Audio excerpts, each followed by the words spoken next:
누가복음 2장 12절 딱 한 절 보겠습니다. 누가복음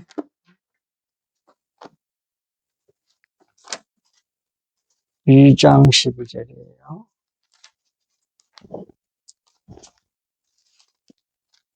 네.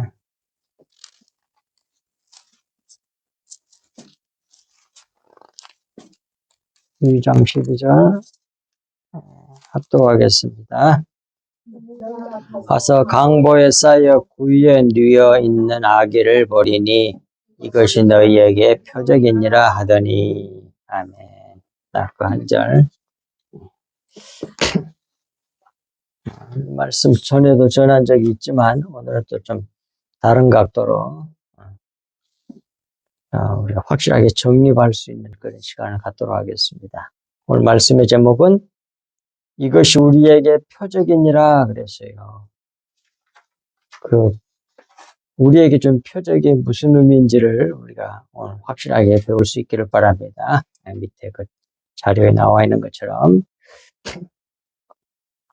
크게 대지가 두 개죠. 하나는 강보에 쌓여있는 아기 예수고 두 번째는 구유에 누워 있는 아기 예수예요. 첫 번째, 강보에 쌓여있는 아기 예수. 이게 보자기로 쌌어요.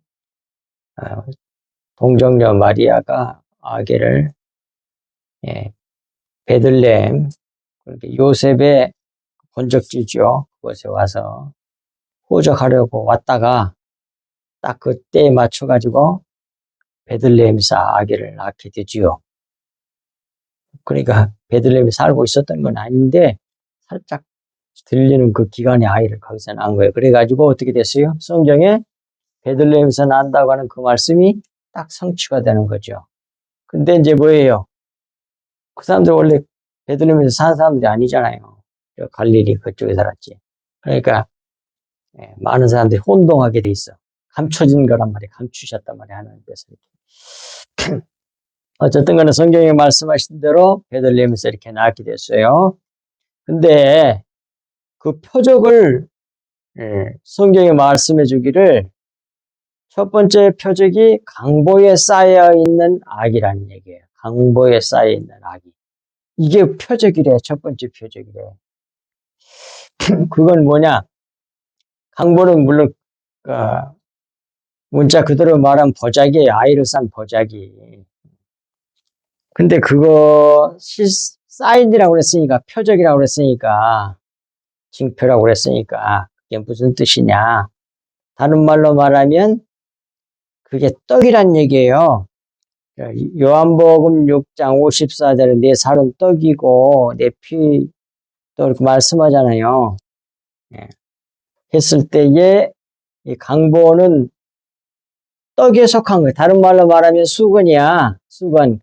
고린도후서 3장 15절 18절에 진리의 말씀을 딱 덮고 있는 수건이 있죠. 그 수건이 뭐예요? 고린도후서 3장 15절에서 18절에서 말하고 있는 수건이 뭐냐고. 네?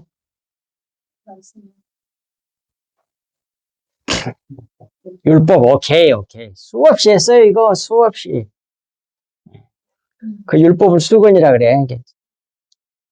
그러니까 이 강보는 수건도 되고 떡도 되고 왜 여러 가지로 말하니까 같은 건데 성경에 있던 예수님이 같은 걸 여러 가지로 말해. 떡으로도 말했다가 수건으로도 말했다가 오늘 본문에서는 그걸 강보라고도 말하는 거예요. 그런데 그건 정작 뭐예요? 요한복음 1장 14절 밑에 있죠. 거기에서는 그걸 뭐라 그래? 육신이라 그래요. 번호 1번 집에 딱 맞춰놨잖아요. 아기 예수가 2번이고 그 다음 밑에 말씀 2번 이거 같은 겁니다. 번호 다 맞춰놓은 거예요. 그러니까 강보는 떡에 내 살이 떡에 살이 내 참된 양식이 했을 때 살 그걸 말하는 거고 그 다음에 수건 율법 그게 지금 강보란 말이에요. 떡도 율법의 모형이기도 하고 수건 강보예요. 전부 다 겉에 것 예수 그리스도가 속은 속에 있잖아요, 지금. 오늘 반드시 깨달아야 돼. 어렵지 않아요. 근데 그건 뭐예요? 예. 그건 또, 예수님이 육신으로, 참 희한해. 계속 겹쳐져 있는데, 예수님이 이제 사람으로 오셨잖아요. 인간의 모습을 입고 오셨잖아요. 그 육신이라고, 밑에 요한복음 1장 14절에서는 그걸 육신이라고 말하는데, 그걸 인간 예수를 말하는 거예요. 그러니까 사람이라고 해놨잖아요, 이게. 이게 다 강보에 속한 얘기야. 같은 얘기를 여러 가지로, 성경이 만 가지로 기록했다는 성경 말씀이 있거든요. 다양하게 써놨어. 근데 같은 얘기야. 그걸 요한복음 1장 14절에서, 강보는 육신, 그 다음에 쌓여있는 아기 예수는 2번 말씀을 말하는 거야. 또 이것도 또 겹쳐지는 겁니다. 말씀은 로고스예요.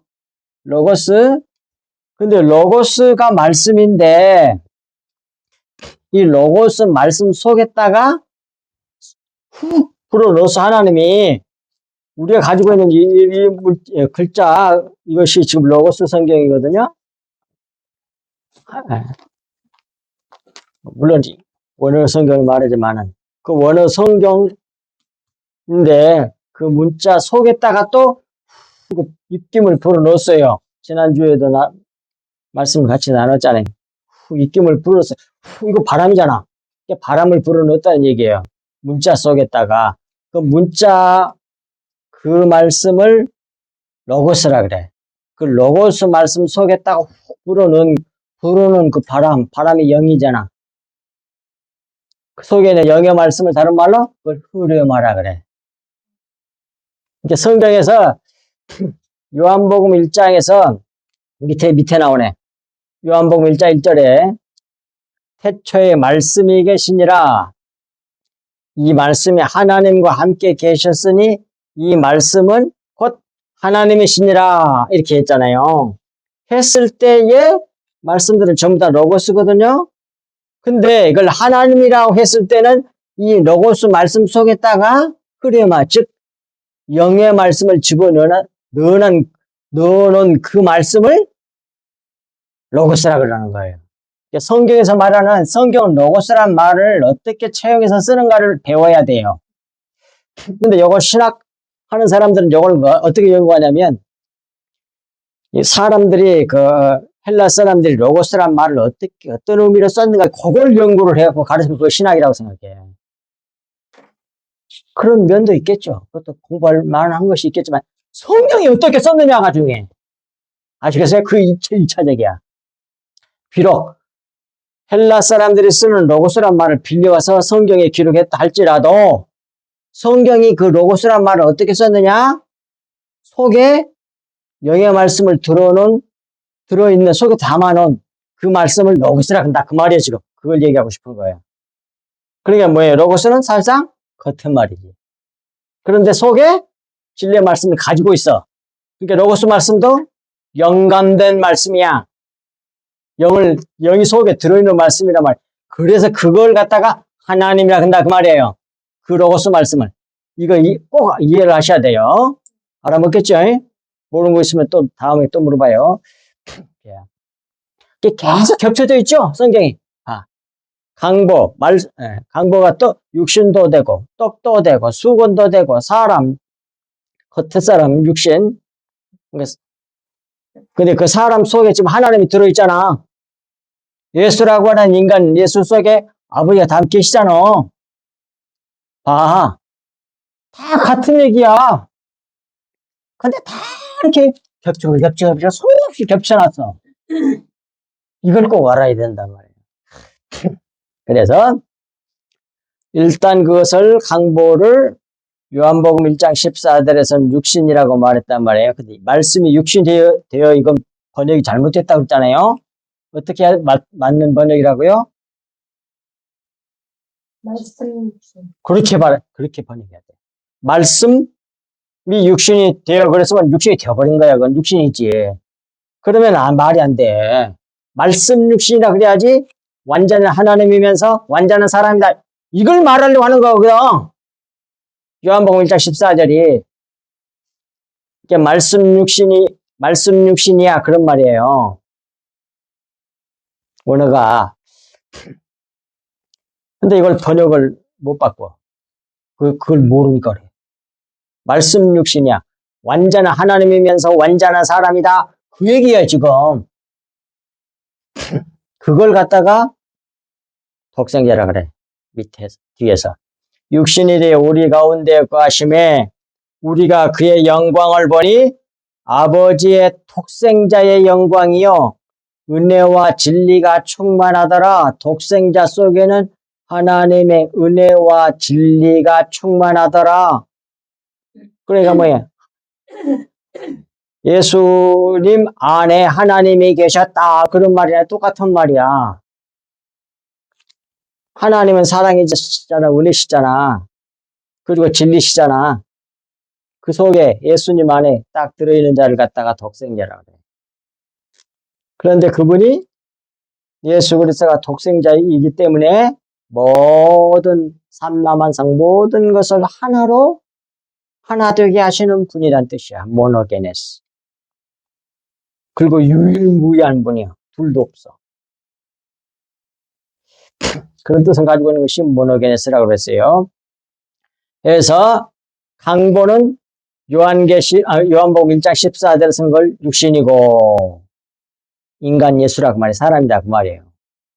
그것을 율법적으로 봤을 때는 율법이고 수건이고 그걸 또 요한복음 밑에 요한복음 6장에서는 그걸 떡이라고 그러고 자기 살이라고도 말하고 그래. 그것을 표현해주는 말이 그 사인을 보여주는 것이 강보다 그런 얘기예요. 그러니까 예수는 수건을 듣고 왔다는 얘기요. 겉에 사람을 입었다. 완전 사람이다. 그러나 그 속에 이제 또 속에 하나님이 계시잖아. 그러니까 이 사인의 뜻만 알면 이분이 독생자 예수 그리스도구나. 완전한 사람이면서 완전한 하나님이시구나. 인간 예수 속에 하나님이 계시는구나. 그걸 보여주는 사인이래, 사인. 성경이 이렇게 말하고 있단 말이에요. 지금 내가 만든 말이 아니라. 그래서 예수 그리스도는 강보의 사인은 악이야. 지금 여기서 그것을 말씀해 준 거예요. 그 다음에 아기 예수는 뭐예요? 강보 속에 들어있잖아, 아기가. 그렇잖아요. 그러니까 아기 예수는 강보 속에, 수건 속에, 포대기 속에 들어있으니까 속에 있는 걸 나타내는 거란 말이야, 아기 예수는. 그러니까 그건 뭐예요? 포도주지. 떡과 포도주라고 말하는 요한복음 6장 54에서 60 밑에 있잖아, 성경에. 54에서 63절에서는 그걸 그 속에 있는 걸 갖다가 포도주라고 하잖아요. 피가 생명이잖아. 그걸 또 성경은 뭐라고 하냐 앞에 요한복음 1장 14절 그걸 말씀이라고 그러잖아. 로고스라고 그러잖아, 그걸 요한복음 1장 1절에서 그걸 하나님이라고 그러잖아. 밑에 요한복음 1장 1절. 무슨 말씀인지 알겠어요? 이렇게 다 겹쳐져 있어. 그 사인을 강보에 쌓여있는 구유에 누워있는 아기를 버리니 여기에 그런 의미를, 이 어마어마한 의미를 담고 있다. 그 말이에요. 아시겠어요? 엄청난 거지. 성경이 이렇게 돼 있어. 몇 중적으로 겹쳐져 있어. 우리가 모르니까 몇 개만 하는 거지, 지금.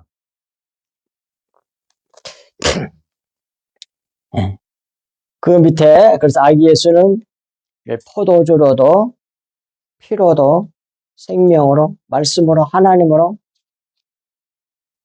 말하고 있단 말이에요, 성경이. 그 다음에 두 번째는 구유에 누워있는 아기 예수를 말해요. 그게 사인이래. 표적이 징표래. 이분이 어떤 분인가, 예수 그리스도가 어떤 분인가를 보여주는 징표예요, 징표. 두 번째, 구유에 누워있는 아기 예수. 구유는 뭐예요? 가축, 짐승의 밥그릇 아닙니까? 먹이통, 여물통. 그걸 갖다가 구유라고 그러잖아요. 그러니까 이것이 지금 두 번째, 그 중요한 의미의 표적이에요. 사인이라고. 이건 무슨 의미냐? 밑에 있죠. 짐승은, 가축은, 여기서 정확하게 뭘 하려면 가축이라고 해야 돼. 왜냐하면 사람들이 키우는 그 여물통이었으니까 이게 소 아니면 말이나 아니야. 제일 가능성이 낙이죠, 낙이. 그러니까 가축으로 봐야 돼. 사람들이 키우는 짐승이란 말이에요. 네. 들짐승하고는 달라요. 그러니까 가축은 구속사적으로 보면 택한 백성인데 아직 거듭나지 않는 사람. 이런 사람을 가축이라고 할 수 있어. 다음에 구원 받게 되는 거예요. 근데 크게는 대개 짐승으로 얘기하죠. 가축, 짐승은 겉 육체만 보고 속 내영인 영을 보지 못하는 존재가 뭐예요? 그게 짐승이요. 그게 가축이요. 짐승이라고. 영은 몰라. 겉에가 육체밖에 몰라. 그게 짐승이야. 그런데 사람도 겉 육체만 보고 속 내영인 영을 보지 못한단 말이에요. 거듭나기 전에는 몰라. 성령을 받기 전까지는 몰라. 성경을 봐도 속 내용이 안 보여. 자연 만물을 봐도 역사가 흘러가는 걸 봐도 하나님이 하시는 역사가 안 보여. 몸만 보여. 물질만 보여. 육체만 보여. 그게 뭐예요? 사람이 물과 성령으로 위로부터서 나기 전까지는 뭐예요? 전부 다 뭐과 같은 존재예요? 짐승 같은 존재란 말이에요. 가축이란 말이에요. 가축. 그렇잖아요. 사람이 살다가 죽으면 그뿐이지 무슨 내세가 있고 뭐 하나님 있고 뭐가 있고 말도 안 돼. 그러잖아요. 그게 짐승이란 얘기야. 겉의 것만 보이고 속의 것이 안 보인다 그 말이야.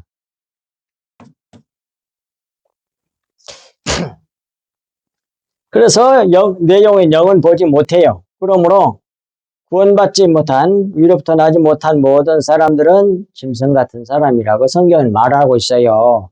이런 점에서 사람은 무엇과 같다? 짐승과 같다. 가축 같다 이 말이에요.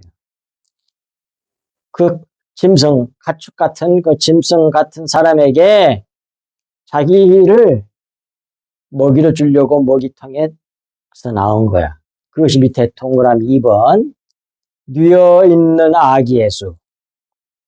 뉘어있는 아기 예수가 짐승과 같은 사람에게 자기의 살과 피를 먹여 살리기 위하여 영생을 주기 위하여 오신 구주임을 보여주는 표적.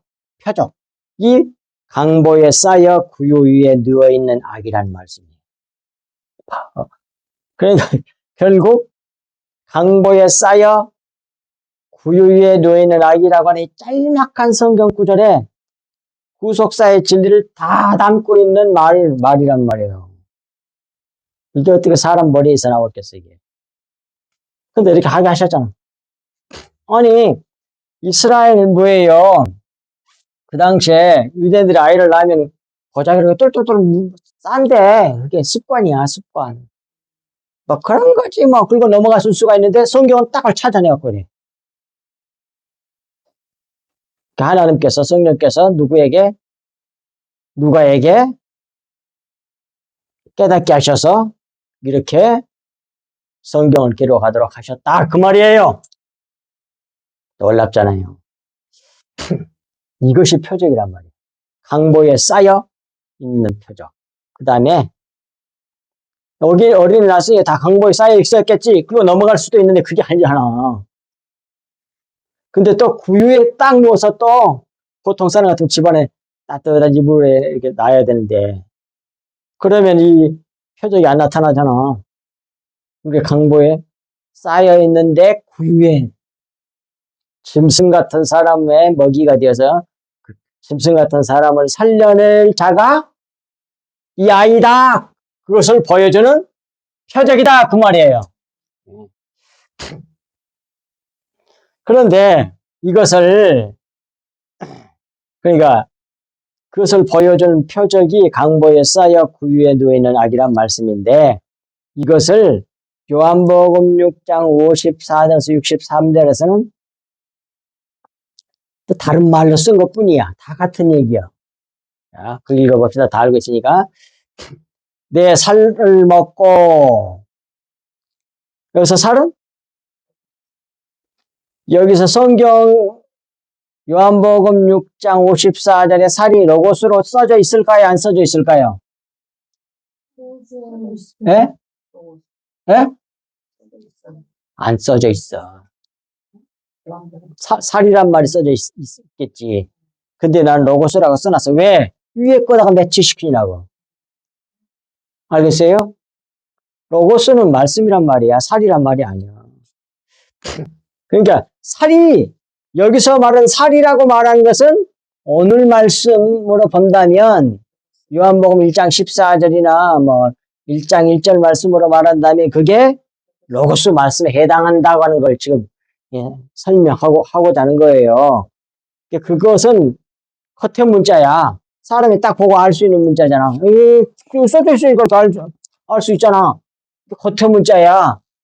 근데 속의 문자는 보여 안 보여? 안 보여!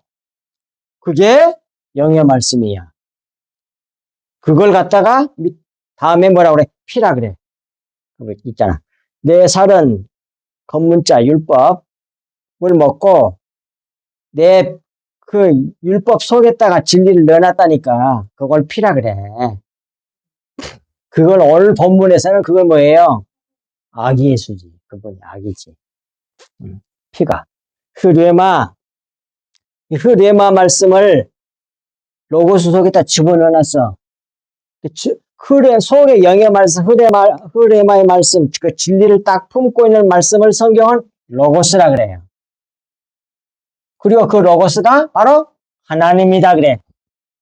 그러니까 속에 흐레마, 영의 말씀을 집어넣어놨기 때문에 하나님이 계신다 그 말이요. 그래서 로고스를 갖다가 이 말씀이 하나님이니라 태초에 요한복음 1장 1절에서 말씀이 태초에 말씀이 로고스가 계시니라 이 말씀이 하나님과 함께 계셨으니 이 로고스는 곧 하나님이시니라 했을 때에 이 로고스는 속의 진리 흐레마의 영의 말씀을 가지고 있는 말씀을 갖다가 그걸 갖다가 하나님이라 한다 그 말이요. 겉에 문자가 아니라 속에는 그 말씀을 염두에 두고 기록한 성경 말씀이 요한복음 1장 1절이라 그 말이에요. 네. 꼭 아셔야 됩니다. 네. 그러니까 내 그 피가 바로 그거란 말, 흐레마의 말씀. 로고스 속에 있는 영의 말씀, 즉 진리를 그걸 피라 그래. 그걸 피라 그래요. 그 진리를 마시는 자는 영생을 가졌고 마지막 날에 내가 그를 다시 살리리니 내 살은 참된 양식이요 내 피는 참된 음료로다. 내 살을 먹고 내 피를 마시는 자는 내 안에 거하고 나도 그의 안에 거하나니 살아계신 아버지께서는 나를 보내심에 내가 아버지로 말미암아 사는 것 같이 나를 먹는 그 사람도 나로 말미암아 살리라. 이것은 하늘에서 내려온 떡. 여기서 하늘이란 말은 무엇을 모형한다? 하늘은?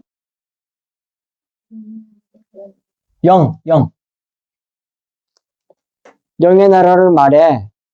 영을 표현할 사람에게 육신밖에 겉에 것밖에 모르는 사람에게 하늘의 개념을 심어줘야 되겠는데 그게 그리고 만든 게 뭐야? 하늘이고 또 하나는 바람이고 본단 말이에요. 그 두 개의 개념을 가지고서 영을 짐작하게 한 거야. 사람들에게. 육신적인 사람들에게. 그러니까 하늘나라에서 그 말은 영의 나라에서 다른 말로 천국에서 하나님 나라에서 하나님이 영이시니까 나라에서 내려온 떡이니 이 떡도 로고스란 말로 기록되는 게 아니에요. 성경은 위에 말하면 로고스에 해당하는 게 떡이다고 지금 그걸 깨닫게 하기 전에 내가 로고스라고 집어넣은 거예요. 이것도 오해하면 안 돼. 들은 사람만 알아 이건. 안 들은 사람은 이거 모를 거예요. 이거 떡은 로고스가 아닌데 이럴 거 아니에요. 그래서 설명을 드리는 거예요 지금. 내려온 떡이니 조상들이 먹고도 죽은 그것과 같지 아니하며 조상들이 먹고 죽은 것은 만나잖아요. 만나는 하늘 양식의 모형이잖아요. 실체가 아니고 모형이에요. 무엇에 대한 모형? 하늘 양식, 영의 양식, 진리의 말씀, 안 보이는 영의 말씀. 그것을 모형으로 보여주는 게 그게 만나였단 말이에요. 그러니까 모형, 그 만나를 먹었어도 다 죽었다는 얘기예요. 그것이 정말로 가르치고 있는 실체, 진리, 그걸 먹어야 산다는 말을 좀 하시고 계시는 거예요, 예수님께서. 예. 59절, 이 말씀은 예수께서 가버나움 회당에서 가르치실 때에 하셨느니라. 제자 중 여럿이 듣고 말하되 이 말씀은 어렵도다 누가 들을 수 있느냐 한데 61절, 예수께서 스스로 제자들이 이 말씀에 대하여 수군거리는 줄 아시고 이르시되 이 말이 너희에게 걸림이 되느냐. 이 말이 무슨 말이? 걸림이 돼. 시험도 딱 좋다고 말이요. 뭐예요? 지금 예수님의 제자들이 뭐예요? 예수님의 말씀을 뭘로 듣고 있는 거예요? 그 말도 맞네. 겉의 것으로 듣고 있는 거예요. 겉의 것으로. 근데 살짝 로고스는 진리를 품고 있는 말씀이요. 겉의 말이란 말로 쓰는 게 아니에요. 여기서는 그런 의미를 깨닫게 하기 위해서 내가 말을 했지만 속에 진리의 말씀을 영감돼 훅 불어넣어서 영을 진리를 그 말씀을 로고스라 그래요. 그 로고스는 영감된 말씀이야. 그걸 하나님이라 그래. 그러니까 그냥 이거 로고스라 그럼 또 오해가 돼. 여기서 겉에라 속에 흐레마의 말씀이 있으니까 이제 나는 금방 이해하고 듣지만 다른 사람들은 그걸 못 알아듣는단 말이야. 오늘에서만 그렇지만. 그래서 예수님의 말씀을 문자 그대로 받은 거예요. 문자 그대로. 문자 그대로. 성경을 문자 그대로 받으면 전부 다 뭐가 된다고? 오케이. 율법과 윤리도덕이 돼. 문자 그대로 성경 말씀을 보면 윤리도덕, 윤리도덕, 윤리도덕, 율법이 돼요. 전부 다 율법이 돼. 그건 영의 말씀이 아니야. 의문에 묵은 것으로 그것이 율법이거든요. 의문에 요즘에 저문에 묵은 것이야. 그렇게 또 바꿨더만. 의문, 문자로 기록된 그 말씀은 옛 것이야. 묵은 거라고. 묵은 거 속에다가 뭘 넣어놨어? 새 것을 넣어놨어. 그 영의 말씀이야. 이게 전부 다 의문에 묵은 것으로 들어. 제자들이. 그러니까 당연히 걸림이 될 수밖에. 정말 예수님의 살을 와서 그 육체의 살을 뜯어먹고 예수님의 살을 속에 있는 피를 먹어야만 산다는 말로 오해를 했다 그 말이에요. 곡해한 거지. 근데 예수님이 그걸 그럴 것이라고 하는 걸 몰랐을까요? 그렇게 들을 거라는 걸 뻔히 알면서도 그렇게 말씀하셨어요. 왜 그랬을까요? 오케이, 감춰서 말하기 위함이에요. 그리고 누구에게만 수건을 걷어줘서 속의 내용을 알게 하신다? 네. 자기 백성이들에게만. 택한 백성들에게. 근데 우리 인간들은 안 그러잖아. 완전히 끝까지 안 믿을 사람도 모르니까 다 속에 내일까지 다 얘기하고 그러잖아. 근데 하나님은 틀려. 이를 숨기는 것이 하나님의 영화요. 숨겨놓은 것을 밝혀내신 분이 그걸 왕이라 그래. 예수님이 유대인의 왕으로 하셨기 때문에 그 감춰져 있는 그것을 숨겨져 있는 것을 밝혀내가지고 막 가르쳐 주신 분이 누구야? 그분이 예수 그리스도야. 그분을 성경은 왕이라 한다 그 말이야. 그러니까 우리가 감춰져 있는 것을 알아서 다른 사람들에게 막 속에 있는 내용을 진리를 전해주면 우리가 지금 뭐 하고 있다고 그게 뭐 하고 있는 것이라고요? 오케이 왕노릇 하고 있는 거예요. 그게. 그걸 왕노릇이라고 그래. 그러니까 뭐예요? 요한계시록에 그 진리를 알기 전까지는 나도 뭐예요? 헷갈리는 부분이 있었어요. 근데 딱 진리를 알게 되면 다 해결돼요. 아, 이것은 성령이 가르쳐 주는 것이구나 하고 확신할 수 있어, 그런 것은. 요한계시록에 보면 다 왕으로 산다고 돼 있어. 아, 그럼 백성은 누구야? 다 왕이면 누가 백성이냐? 이런 생각을 한 적이 있었다니까. 근데 이 진리를 알고 보니까, 다 왕으로 사는 거구나. 이렇게 되는 거야. 그러니까 아무 문제가 없이 딱 이해가 돼. 확 깨달아지면서. 이건 성령이 가르쳐 주신 거라 이 말이에요. 바로 그렇게 내 생각인지 마을 생각인지 하나님이 성령님이 가르쳐 주신 것인지 어떻게 그렇게 한다 이 말이에요. 그렇게 탁 풀려 막힌 것이.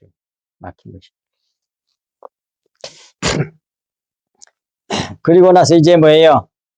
제자들에게만 가르쳐 줘요. 결국 걸림이 됐느냐? 62절. 그러면 너희들 생각하는 것처럼 응?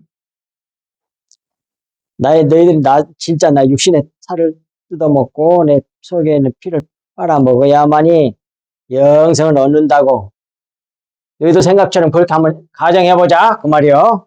그러면 너희는 내가 이전에 있던 하나님 아버지께로 위로 쑥 올라가 버리면 어떻게 하겠느냐 그러잖아. 그럼 뜯어먹을 수 있어 없어? 없잖아요. 피도 어떻게 빨아먹을 수 없잖아요. 없는데 지금 뭐 예수님 없는데 예수 그리스도가 그런 뜻이 아니야 그 말이야. 내 말 오해하지 말라 그 말이야. 근데 다 이렇게 한단 말이야. 거의 대부분. 제자들도 그랬잖아.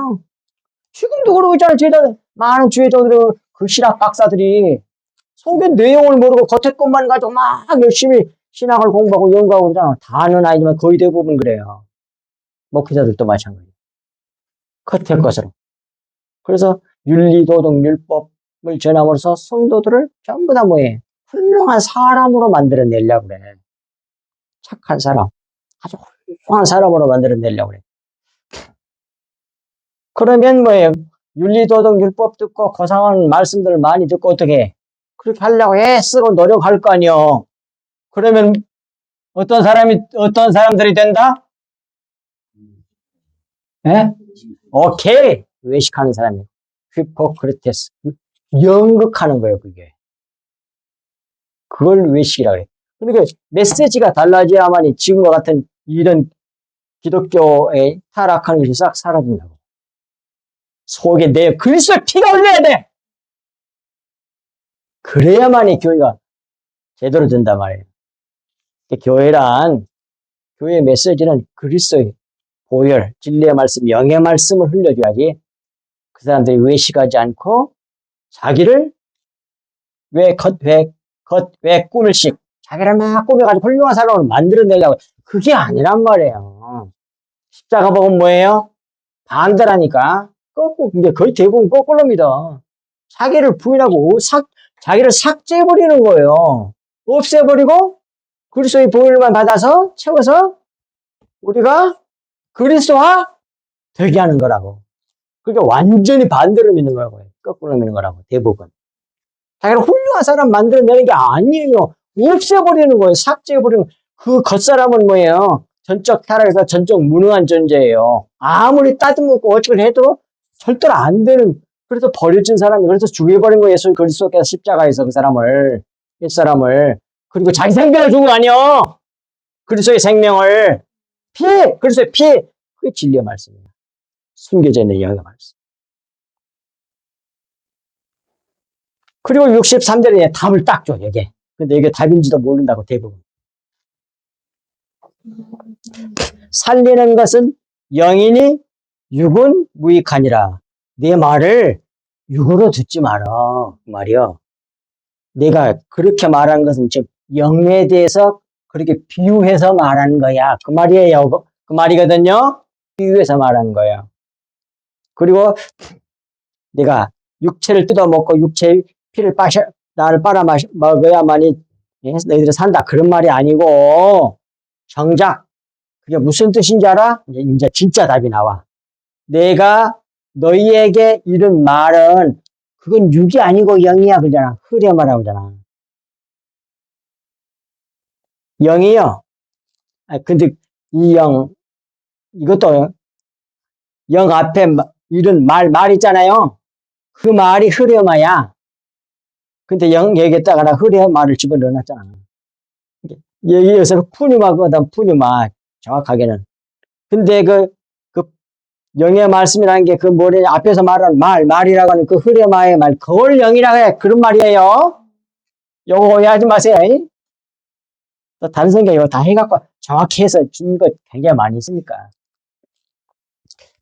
내가 이런 그 영의 그 흐레마의 말이 그걸 갖다가 영이라 그래. 그 말이요. 그러니까 그건 뭐예요? 로고스 말씀 속에다가 집어넣는 거, 불어넣는 거, 그래서 집어넣는 그 영의 말씀, 그걸 흐레마라고 그래. 그 영이, 그게 뭐냐면, 그게 생명이야, 그러잖아. 근데 뭐가 생명이야? 피가 생명이잖아. 지금 예수님이 살과 피 얘기하다가 이 말씀한 거잖아. 그러니까 그 영이요? 생명이니라. 그 말이야. 그게 피야. 그 말이야. 이해가 되시죠? 그래서 피라고 해놨잖아. 이해가 되십니까? 정확히 이해하세요. 요걸 몰라, 요걸. 많은 사람들이. 주의 정도 좀 모르는 사람들이 많아. 그러니까 뭐예요? 계속 겉에 것 가지고, 성경 겉에 것 가지고 계속 전하는 거야.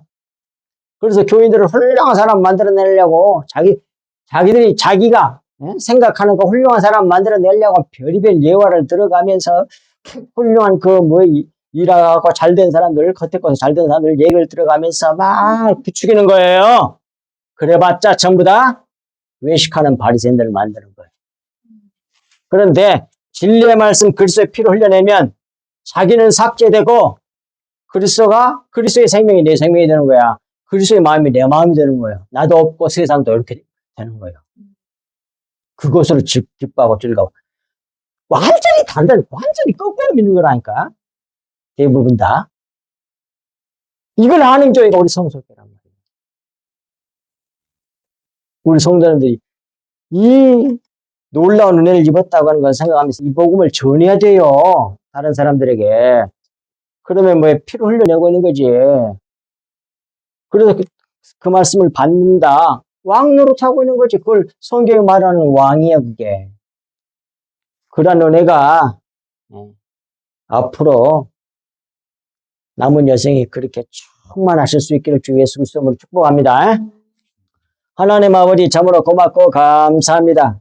오늘 또 주시는 말씀이 저희들 마음판에 깊이 새겨져서 이 험악한 세상에서 수많은 사람들이 진리를 모르고 어둠을 쫓아가는 그 불쌍한 영혼들 주여 기억하시옵소서. 우리 성석교회 성도들을 통하여 그들에게도 빛을 비추고 진리의 말씀, 영의 말씀, 주님의 보혈을 흘려 줌으로 말미암아 하나님의 그 택한 백성들이 받아 듣고 믿음으로 말미암아 완전히 돌이키는 어둠에서 빛으로 사망에서 생명으로 온전히 옮겨지는 그래서 자신들은 사라지고 오직 하나님의 아들 그리스도의 생명이 널리 퍼져가는 귀한 역사 있게 해주옵시기를 우리 주 예수 그리스도 이름으로 간절히 기도하옵나이다. 아멘.